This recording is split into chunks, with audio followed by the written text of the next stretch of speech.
آج ہم بات کریں گے اللہ کے پیارے نبی حضرت موسیٰ علیہ السلام اور ان کی قوم اور فرعون کے بارے میں۔ یہ اس واقعے کا پہلا بھاگ ہے، تو چلیے ویڈیو شروع کرتے ہیں۔ بسم اللہ الرحمن الرحیم۔ حضرت موسیٰ علیہ السلام کی شروعاتی زندگی اور بنی اسرائیل۔ حضرت یوسف علیہ السلام کے قصے میں بنی اسرائیل کا ذکر کیا گیا تھا۔ حضرت یعقوب اور ان کا خاندان حضرت یوسف علیہ السلام سے ملنے مصر میں آئے، مگر اس کے صدیوں بعد پھر ایک بار قرآن کریم بنی اسرائیل کے اس واقعے کو تفصیل کے ساتھ سناتا ہے، جن سے معلوم ہوتا ہے کہ بنی اسرائیل حضرت یوسف علیہ السلام کے زمانے میں مصر ہی میں بس گئے تھے۔ توریت سے اور تفصیل معلوم ہوتی ہے، اور یہ بھی کہ حضرت یوسف علیہ السلام نے فرعون سے اپنے باپ اور خاندان کے لیے ارض جاشان طلب کی، جو فرعون نے خوشی خوشی ان کے سپرد کر دی۔ بہرحال ان تفصیلوں سے یہ بات صاف ہو جاتی ہے کہ بنی اسرائیل حضرت یوسف علیہ السلام اور حضرت موسیٰ علیہ السلام کی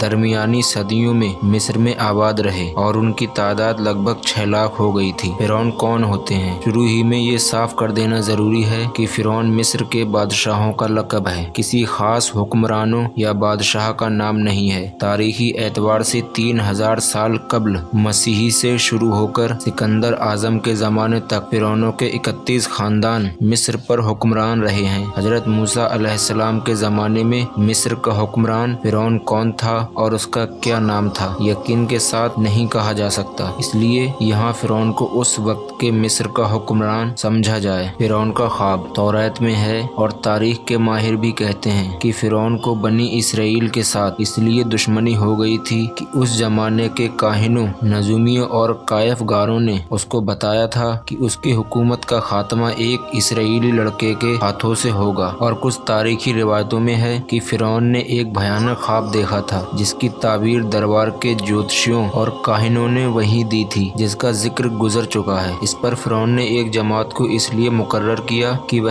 تفتیش اور تلاش کے ساتھ اسرائیلی لڑکوں کو قتل کر دے اور لڑکیوں کو چھوڑ دیا کریں۔ حضرت موسیٰ علیہ السلام کی پیدائش۔ حضرت موسیٰ علیہ السلام کا نسب بنس کچھ واسطوں سے حضرت یعقوب علیہ السلام تک پہنچتا ہے۔ ان کے والد کا نام عمران اور والدہ کا نام یوکابد تھا۔ عمران کے گھر میں موسیٰ علیہ السلام کی پیدائش ایسے زمانے میں ہوئی جب فرعون کا حکم تھا کہ اسرائیلی لڑکوں کو قتل کر دیا جائے۔ بہرحال 3 ماہ تک ان کے پیدا ہونے کی کسی کو مطلق خبر نہ ہونے دی۔ اس سخت اور نازک وقت میں آخر اللہ تعالیٰ نے مدد کی اور موسیٰ علیہ السلام کی والدہ کے دل میں یہ بات ڈال دی کہ ایک تابوت کی طرح ایک صندوق بناؤ، جس پر رال اور روغن پالش کر دو تاکہ پانی اندر اثر نہ کر سکے، اور اس میں اس بچے کو حفاظت سے رکھ دو، اور پھر اس صندوق کو نیل ندی کے بہاؤ پر چھوڑ دو۔ موسیٰ علیہ السلام کی ماں نے ایسا ہی کیا، اور ساتھ ہی اپنی بڑی لڑکی موسیٰ کی بہن کو صندوق کی دیکھ ریکھ کے لیے لگایا کہ وہ اس صندوق کے بہاؤ کے ساتھ ندی کے کنارے چل کر صندوق پر نظر رکھے اور دیکھے کہ اللہ اس کی حفاظت کا وعدہ کس طرح پورا کرتا ہے، کیونکہ موسیٰ علیہ السلام کی والدہ کو اللہ تعالیٰ نے یہ بشارت پہلے ہی فرما دی تھی کہ ہم اس بچے کو تیری ہی طرف لا کر دیں گے، اور یہ ہمارا پیغمبر اور رسول ہوگا۔ فرعون کے گھر میں تربیت۔ حضرت موسیٰ علیہ السلام کی بہن برابر صندوق کے بہاؤ کے ساتھ ساتھ ندی کے کنارے نگرانی کرتی جا رہی تھی، اور انہوں نے دیکھا کہ صندوق تیرتے ہوئے شاہی محل کے کنارے جا پہنچا، اور فرعون کے گھرانے میں سے ایک عورت نے دیکھا کہ کوئی صندوق ہے اور اس میں بے حد ہی خوبصورت بچہ ہے۔ چونکہ اس عورت کو کوئی بچہ نہیں تھا، اس لیے اس نے خادموں سے اسے اٹھوا لیا اور شاہی محل میں لے گئی۔ حضرت موسیٰ علیہ السلام کی ہمشیرہ بہن یہ دیکھ کر بہت خوش ہوئی، اور حالات کی صحیح تفصیل معلوم کرنے کے لیے شاہی محل کی نوکرانیوں میں شامل ہو گئی۔ یہاں یہ بات ہو رہی تھی، ادھر حضرت موسیٰ علیہ السلام کی والدہ اپنی بڑی لڑکی کے انتظار میں آنکھیں پھیلائے ہوئے تھیں کہ لڑکی حضرت موسیٰ کی بہن نے آ کر پوری داستان کہہ سنائی اور کہا کہ اب تم چل کر اپنے بچے کو سینے سے لگاؤ اور آنکھیں ٹھنڈی کرو اور اس کا شکر ادا کرو کہ اس نے اپنا وعدہ پورا کر دیا۔ اس طرح اللہ تعالیٰ نے